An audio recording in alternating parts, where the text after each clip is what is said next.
So hello students, welcome back to our channel. और आज मैं आपके लिए लेके आई हूँ बीपीएससी 102 संवैधानिक सरकार और भारत में लोकतंत्र का चैप्टर 1 का पार्ट 2।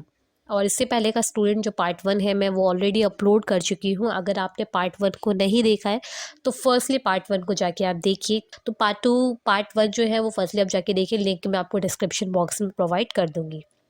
एंड स्टूडेंट्स, अगर आप मेरे चैनल पे नए हैं या फिर मेरी वीडियो को फर्स्ट टाइम देख रहे हैं तो ऐसी और वीडियोस को देखने के लिए चैनल को सब्सक्राइब करना ना भूलें और बेल आइकन को बजाना ना भूलें। तो यहाँ पे स्टूडेंट्स, मैंने लास्ट वीडियो में जो टॉपिक डिस्कस करे थे वो था संविधान क्या है, लिखित और अलिखित संविधान, संविधान की आवश्यकता क्यों पड़ती है, भारत शासन अधिनियम 1935 और नेहरू रिपोर्ट। एंड बाकी के जो 2 टॉपिक्स हैं वो हमारे संविधान सभा का गठन और सार्वभौमिक वयस्क मताधिकार, वो हम आज की वीडियो में डिस्कस करेंगे। ठीक है, तो स्टार्ट करते हैं आज का वीडियो। बहुत ही सरल शब्दों में मैं आपको टॉपिक जो है वो मैं आपको समझाऊंगी। आपको वीडियो को स्टार्टिंग से लेकर एंड तक आपको देखना है। कोई भी डाउट्स वगैरह होता है वो आप मुझे कमेंट बॉक्स में बता सकते हैं। देखिए, संविधान सभा का गठन। संविधान सभा का गठन, इससे पहले भारत में संविधान सभा की मांग राष्ट्रीय स्वतंत्रता की मांग थी। इससे पहले भारत में जो संविधान सभा की मांग की राष्ट्रीय स्वतंत्रता की मांग थी। संविधान सभा की मांग अप्रत्यक्ष रूप से बाल गंगाधर तिलक द्वारा 1895 ई के स्वराज विधेयक में उठाई गई। तो संविधान सभा की जो मांग थी स्टूडेंट्स, वो अप्रत्यक्ष रूप से जो पहले व्यक्ति थे वो थे बाल गंगाधर तिलक द्वारा 1895 में संविधान सभा की मांग उठाई गई। और सन 1922 में महात्मा गांधी ने स्पष्ट किया कि भारतीय संविधान भारतीयों की इच्छा अनुसार ही होगा। देखिए, 1895 में तो बाल गंगाधर ने संविधान सभा की मांग उठाई। ठीक है, उसके बाद 1922 में महात्मा गांधी जी को भी लगा कि हमारा जो देश का संविधान है वो भारत के लोगों की इच्छा अनुसार ही होना चाहिए। मतलब उसमें ब्रिटिश के लोगों का किसी भी प्रकार का मतलब एक तरीके से हस्तक्षेप नहीं होना चाहिए। यानी कि महात्मा गांधी जी चाहते कि हमारे जो भारत का जो संविधान बनेगा वो केवल भारतीय लोगों के द्वारा ही बनाया जाएगा। उसमें ब्रिटिश के लोगों का किसी भी प्रकार का हस्तक्षेप नहीं होना चाहिए। उसके बाद क्या हुआ, सन 1924 में जवाहरलाल नेहरू द्वारा ब्रिटिश सरकार के समक्ष संविधान सभा की प्रत्यक्ष मांग रख दी गई। ठीक है, फिर इसके कुछ वर्षों बाद संविधान सभा का गठन 3 चरणों में पूरा हुआ। अब देखिए, मैं अगर बात करूँ स्टूडेंट संविधान की तो उसको इतनी आसानी से लागू नहीं किया गया था। ठीक है, वो 3 चरण थे। ठीक है, 3 चरण जो संविधान सभा का गठन उनके द्वारा किया गया। ठीक है, वो 3 चरण क्या थे वो हम यहाँ पे जानेंगे। एक एक चरण जो है वो हम उसको पढ़ते हैं, क्या क्या पॉइंट्स थे। ठीक है, वो हम जान लेते हैं। अब देखते हैं नेक्स्ट क्या है हमारा। देखिए, पहला जो चरण था वो था क्रिप्स मिशन, भारत क्यों भेजा। तो पहली जो योजना थी स्टूडेंट्स वो थी क्रिप्स मिशन। ठीक है, यानी कि क्रिप्स योजना। क्रिप्स योजना क्या थी, क्रिप्स योजना को भारत क्यों भेजा, ऐसे बहुत सारे प्रश्न हैं जो स्टूडेंट्स के माइंड में आते हैं।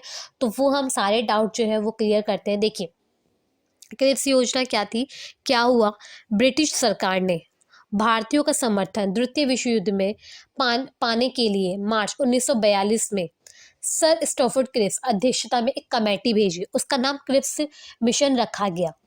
क्या हुआ, ब्रिटिश सरकार ने भारतीयों का समर्थन द्वितीय विश्व युद्ध में पाने के लिए मार्च 1942 में सर स्टॉफर्ड क्रिप्स की अध्यक्षता में कमेटी भेजी। क्या हुआ, जब भारत का समर्थन पाने के लिए ब्रिटिश सरकार ने, ठीक है, एक क्रिप्स योजना भेजी गई थी जिसमें सर स्टॉफर्ड क्रिप्स की अध्यक्षता एक कमेटी आई जिसको क्रिप्स योजना कहा गया।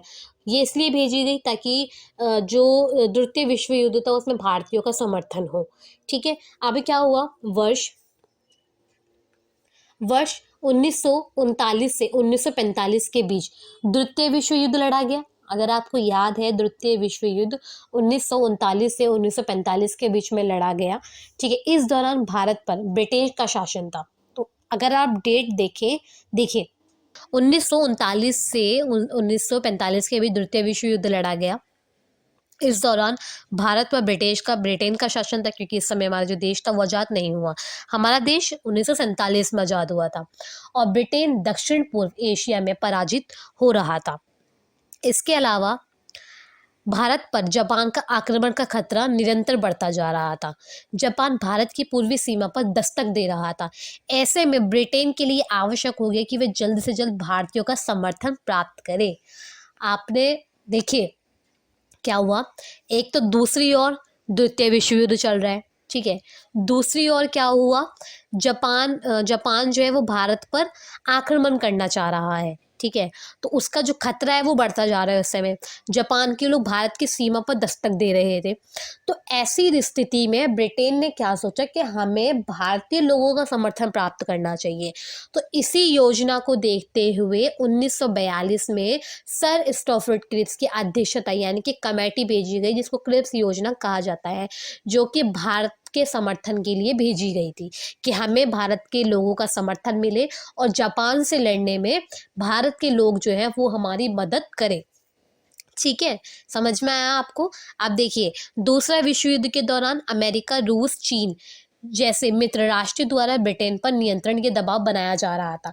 अब दूसरे विश्व युद्ध के दौरान क्या हुआ, जब 1939 से 1945 के बीच जब दूसरा विश्व युद्ध चल रहा था, तो अमेरिका हो गया, रूस हो गया, चीन हो गया, ठीक है। तो ये जो कुछ राष्ट्र थे ये ब्रिटेन पर अपना नियंत्रण बनाना चाह रहे थे, ठीक है। वह यथाशीघ्र भारत का सहयोग प्राप्त करे।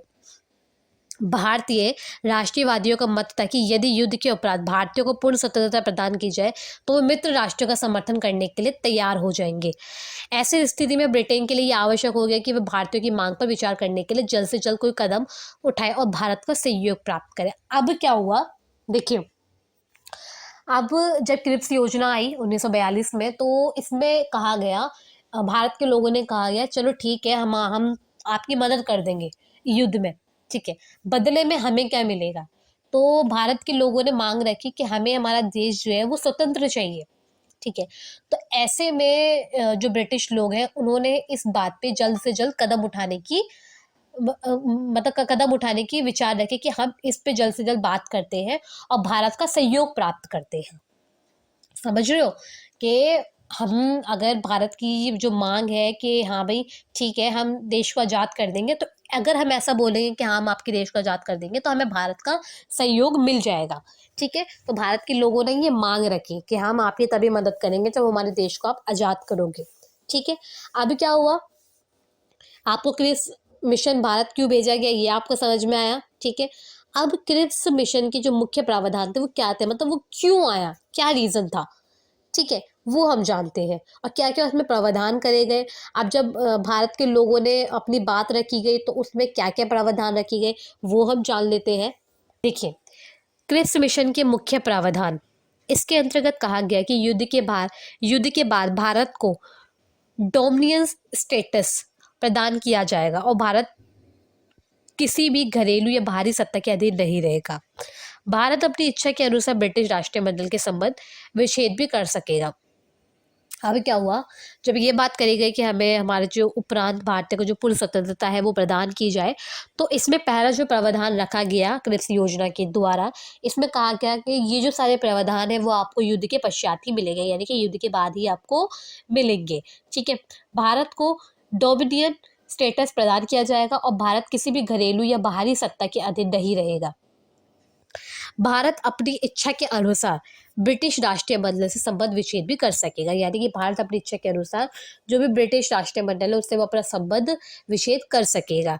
दूसरा जो प्रावधान था वो था युद्ध के उपरांत स्थिति वाला भारतीय संघ स्थापित किया जाएगा। यह संघ राष्ट्रमंडल, संयुक्त राष्ट्र और अन्य अंतर्राष्ट्रीय निकायों के साथ अपने संबंध स्थापित करने के लिए स्वतंत्र होगा। तीसरा जो प्रावधान था, युद्ध के बाद एक संविधान निर्माता सभा गठित की जाएगी। इसके सदस्य आसन्न प्रांतीय विधानसभाओं द्वारा अनुपातिक प्रतिनिधित्व द्वारा निर्वाचित होंगे और आसन्न रियासतों द्वारा मनोनीत होंगे, ठीक है। तीसरा कहा गया, यदि कोई प्रांत या देशी रियासत संघ में शामिल होने को इच्छुक नहीं होगी तो उसे अपना अलग संविधान बनाने की अनुमति होगी। यानी कि इस योजना में प्रावधान करके अगर कोई भी रियासत नहीं चाहती कि वो आपके साथ संविधान बनाए तो वो अपना अलग से संविधान बना सकती है।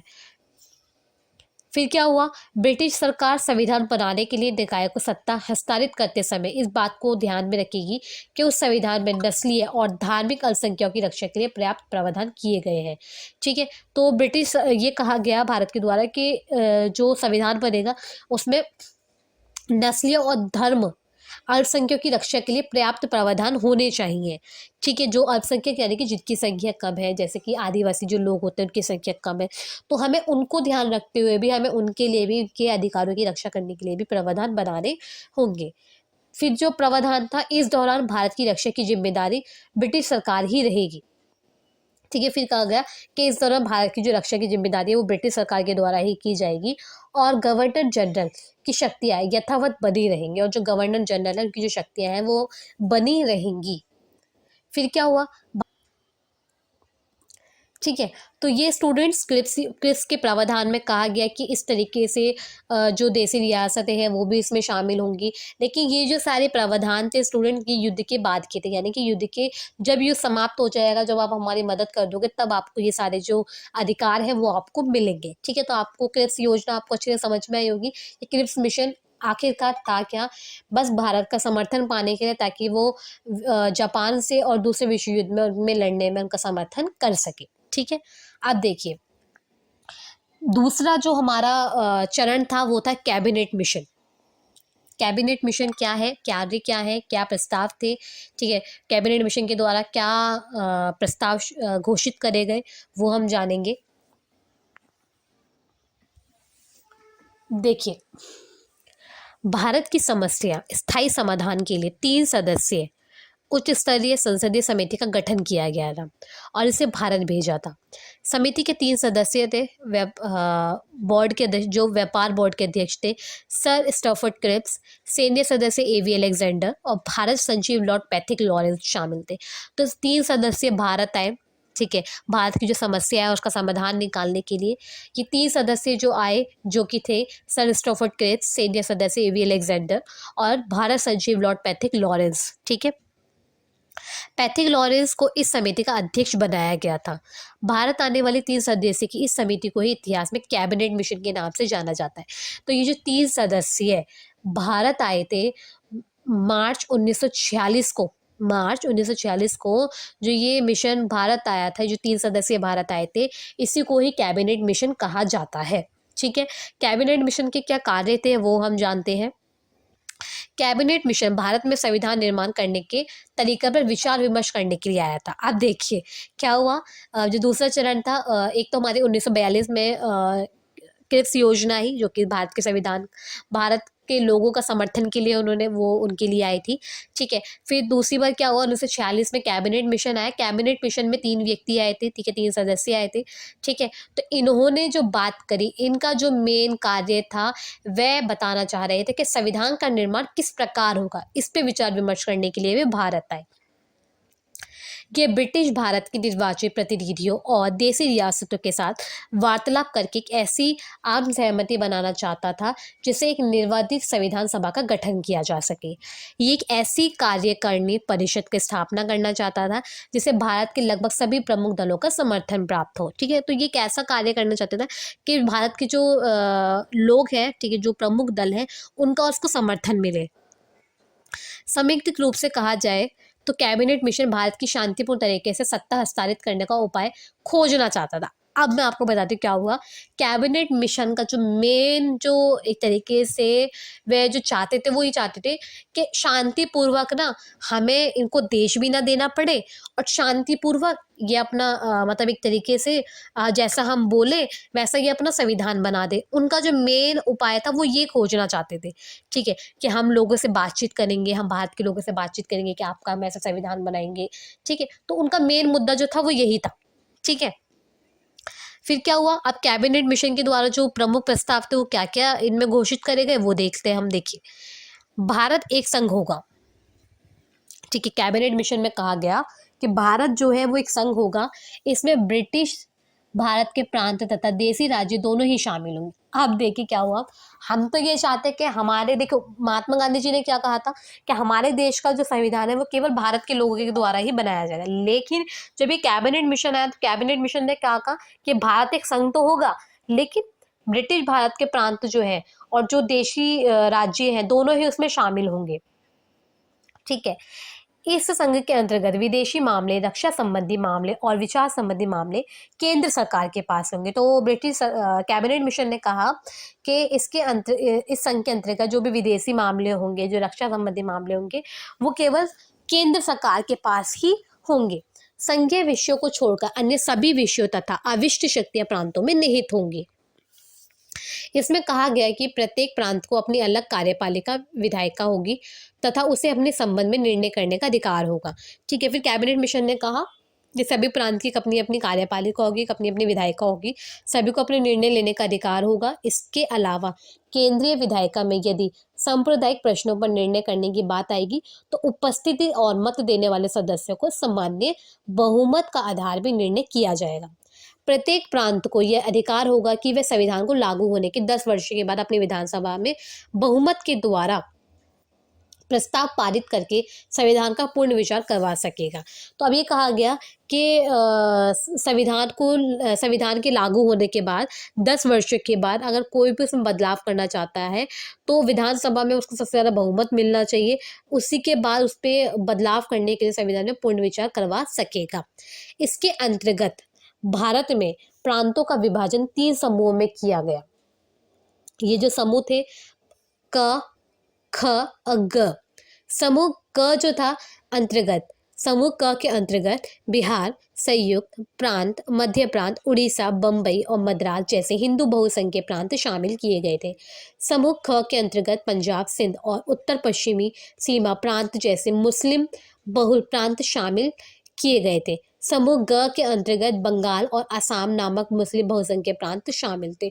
तो भारत में 3 प्रांतों का विभाजन किया गया। ठीक है। यानी कि 3 प्रांत को विभाजन किया गया, क, ख और ग। क में जो थे वो था बिहार, संयुक्त प्रांत, मध्य प्रांत, उड़ीसा, बम्बई और मद्रास। और वहीं दूसरी ओर ख में पंजाब, सिंध और उत्तरी पश्चिमी सीमा प्रांत जैसे मुस्लिम बहुल प्रांत शामिल किए गए। वहीं ग में अंतर्गत बंगाल और असम नामक मुस्लिम बहुसंख्यक प्रांत शामिल थे।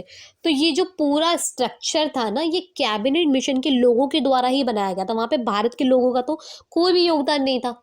ठीक है। मतलब अभी भी अगर देखा जाए ना, मतलब ब्रिटिश लोग ये चाहते हैं कि भाई कि हमें आपका देश आज़ाद नहीं करना, आप हमें भी मतलब जो संविधान बनेगा उसमें हमारा भी योगदान होगा। मतलब हम भी चाहेंगे कि आपका, मतलब वो चाहते थे कि हमारे द्वारा ही और हमारे अनुसार ही संविधान का जो भारत का जो संविधान है उसका उसको बनाया जाए। ठीक है। तो उन्होंने यही चीज़ सोची। तो ये था हमारा कैबिनेट मिशन। ठीक है। अब क्या हुआ, एक संविधान निर्माता सभा के गठन का प्रस्ताव भी कैबिनेट मिशन के अंतर्गत रखा गया था। ठीक है। ये सभा आसन्न अप्रत्यक्ष रूप से निर्वाचित सदस्यों के द्वारा, आसन्न मनोनीत सदस्यों के द्वारा निर्मित की जानी चाहिए। इसमें ब्रिटिश प्रांतों के प्रतिनिधि प्रांतीय विधानसभाओं मध्यम से अप्रत्यक्ष रूप से निर्वाचित किए जाने वाले देशी रियासतों द्वारा अपने प्रतिनिधित्व मनोनीत किए जाने का प्रावधान किया गया। इसके अंतर्गत ये कहा गया कि प्रत्येक प्रांत को उसकी जनसंख्या के अनुपात में संविधान सभा की प्रतिनिधि भेजने होंगे। संविधान सभा में प्रति 10 लाख की जनसंख्या पर एक प्रतिनिधि भेजा जाएगा। ये निर्धारित किया जाएगा कि किसी संविधान सभा में कुल 389 सदस्य होंगे, जिनमें से 292 सदस्य ब्रिटिश भारतीय प्रांतों से निर्वाचित होंगे, 4 सदस्य मुख्य आयुक्तों के प्रांत से आएंगे और शेष 93 सदस्य देशी रियासतों द्वारा मनोनीत किए जाएंगे। कैबिनेट मिशन के माध्यम से मुस्लिम लीग के प्रत्येक पाकिस्तान की मांग अस्वीकार कर दिया गया था, क्योंकि इसके माध्यम से सांप्रदायिक अल्पसंख्यकों की समस्या का समाधान करना संभव नहीं था। कैबिनेट मिशन के अनुसार यदि भारत का विभाजन करके पाकिस्तान बना दिया जाए तो भी एक बड़ी गैर मुस्लिम जनसंख्या पाकिस्तान में रह जाएगी और एक बड़ी मुस्लिम आबादी भारत में रह जाएगी, अतः समस्या जस की तस बनी रहेगी। ठीक है। तो ये था हमारा कैबिनेट मिशन। ठीक है। इनों में मतलब संविधान सभा में कुल कितने सदस्य होंगे, ठीक है, ये भी बताया गया। ब्रिटिश सरकार के कितने सदस्य होंगे, अन्य शेष के कितने सदस्य होंगे। तो पूरा जो स्ट्रक्चर था वो कैबिनेट मिशन के द्वारा ही बनाया गया था। देखिए, जुलाई 1946 में संविधान सभा के गठन के लिए प्रांतीय विधानमंडलों में निर्वाचन हुआ। परिणाम स्वरूप कांग्रेस की ब्रिटिश भारत के प्रांतों में 296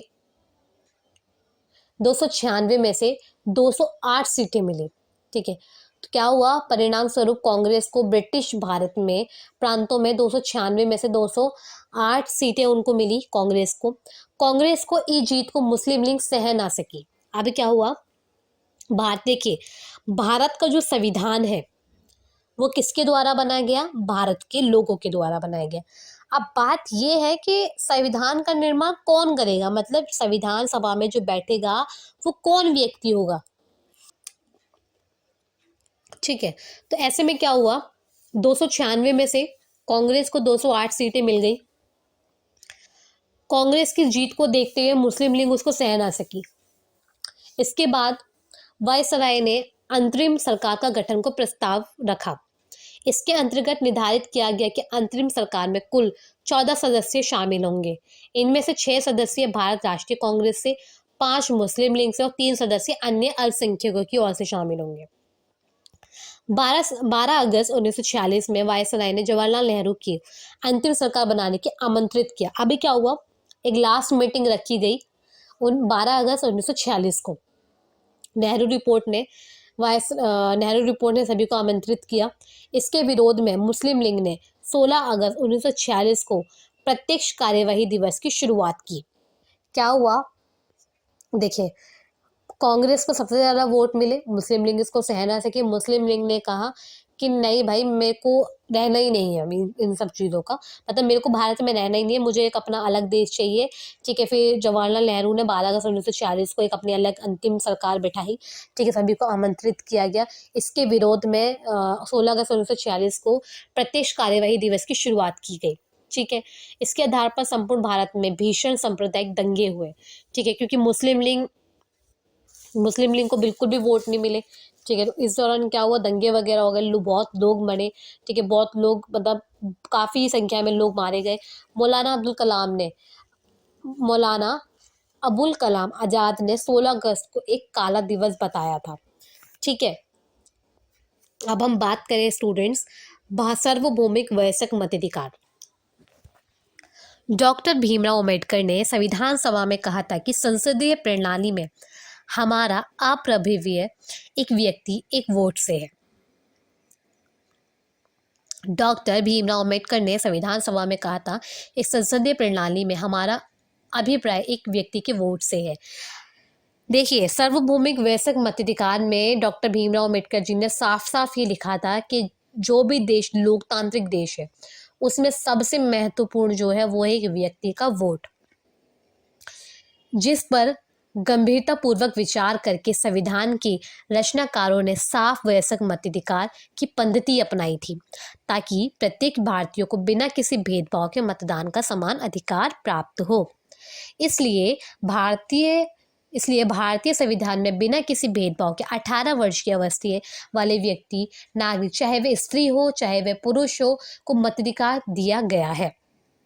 सन 1935 के सुधार कानून के अंतर्गत केवल 14% भारतीयों को मताधिकार प्राप्त थी। अगर आप 1935 के अधिनियम में जाए तो उस समय, जो मैंने आपको पार्ट 1 में मैंने आपको बताया है, तो केवल 14% लोगों को ही वोट देने का अधिकार था। लेकिन जब हमारा देश का संविधान बन के तैयार हुआ तो उस समय हमारे देश में बस ये लिखा गया कि 18 वर्ष से ऊपर के जो आयु वाले नागरिक हैं, चाहे वे पुरुष हो चाहे वे स्त्री हो, सभी को ही वोट देने का अधिकार है। जबकि वर्तमान संविधान में अंतर्गत देश के प्रत्येक 18 वर्षीय स्त्री अथवा पुरुष नागरिक वयस्क मताधिकार पा लेता है। वे बिना किसी भेदभाव के स्थानीय निकाय, विधानमंडल, लोकसभा आदि के निर्वाचनों के लिए मतदान कर सकता है। ठीक है, भारतीय संविधान द्वारा राज्य विधानसभाओं और लोकसभा के चुनाव का आधार स्वरूप सार्वभौम वयस्क मताधिकार को अपनाया गया है। हर वह व्यक्ति जिसकी उम्र कम से कम 18 वर्ष है, उसे धर्म, जाति, लिंग, संरक्षकता अथवा संपदा इत्यादि के आधार पर कोई भी भेदभाव के बिना मत देने का अधिकार है। यानी कि हमारे भारत के संविधान में लिखा गया है कि व्यक्ति के साथ बिना किसी भेदभाव के उसको वोट डालने का अधिकार है, बस उसकी आयु 18 वर्ष की होनी चाहिए।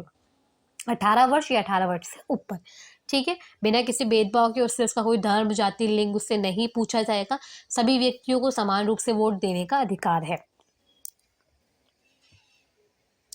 वर्ष 1989 में 61वें संविधान संशोधन अधिनियम 1988 के द्वारा मतदान करने की उम्र 21 वर्ष से घटाकर 18 वर्ष कर दिया गया था। क्या हुआ, पहले जो वोट डालने का जो वोट डालने का जो अधिकार था वो केवल 21 वर्ष वाले व्यक्ति को था, मतलब 21 वर्ष से ऊपर वाले व्यक्ति को था। लेकिन 61वें संशोधन के द्वारा इसको 18 वर्ष कर दिया गया। देश के वृद्ध आकार, जनसंख्या, उच्च गरीबी, सामाजिक असमानता, अशिक्षा आदि को देखते हुए संविधान निर्माताओं द्वारा सार्वभौमिक वयस्क मताधिकार को संविधान में शामिल करना एक वयस्क मताधिकार लोकतंत्र का बड़ा आधार देने के साथ साथ आम जनता के स्वाभिमान में वृद्धि करता है, समानता के सिद्धांत को लागू करता है, अल्पसंख्यकों को अपने हितों की रक्षा करने का अवसर देता है और कमजोर वर्गों के लिए नई आशाएं और प्रतीक्षा जगाता है।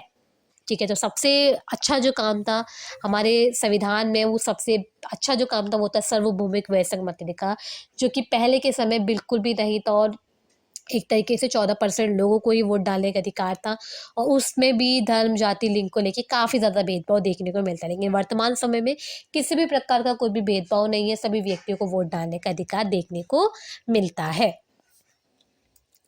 तो लास्ट टॉपिक है स्टूडेंट्स हमारा संविधान की प्रमुख विशेषताएं। ठीक है, लास्ट है, यहाँ से हमारे जो चैप्टर 1 है संविधान का निर्माण वो कंप्लीट हो जाएगा। देखिए, पहला जो प्रमुख विशेषता है वो है सबसे लंबा लिखित संविधान है, विभिन्न सूत्रों से विहित है, नियमता एवं अनियमितता का समन्वय है, एकात्मक की ओर झुकाव है, सरकार की संसदीय रूप है, संसदीय संप्रभुत्व एवं न्यायिक सर्वोच्चता में समन्वय है, एकीकृत व स्वतंत्र न्यायपालिका मौलिक अधिकार है, राज्य के नीति निर्देशक सिद्धांत है, मौलिक कर्तव्य है, एक धर्मनिरपेक्ष राज्य है जहाँ पे किसी प्रकार का धर्म को लेकर भेदभाव नहीं होता, सार्वभौमिक वयस्क मताधिकार, एकल नागरिकता, स्वतंत्र निकाय, आपातकालीन प्रावधान भी है, त्रिराष्ट्रीय सरकार है, सहकारी समितियां हैं और जनसत्तात्मकता है। तो ये कुछ विशेषताएं हैं हमारे संविधान की। सो स्टूडेंट्स, यहीं पे हमारा जो चैप्टर 1 संविधान के निर्माण का पार्ट 2 कंप्लीट होता है। एंड स्टूडेंट्स, अगर आपको वीडियो अच्छा लगा हो तो वीडियो को दो लाइक, शेयर एंड कमेंट करें, चैनल को सब्सक्राइब करें। ऐसी और वीडियोस को देखने के लिए, वीडियो के रिगार्डिंग जो भी डाउट्स वगैरह होते हैं वो आप मुझे कमेंट बॉक्स में बता सकते हैं। सो स्टूडेंट्स, मैं प्रेरणा सिंह मिलती हूँ आपसे नेक्स्ट वीडियो में।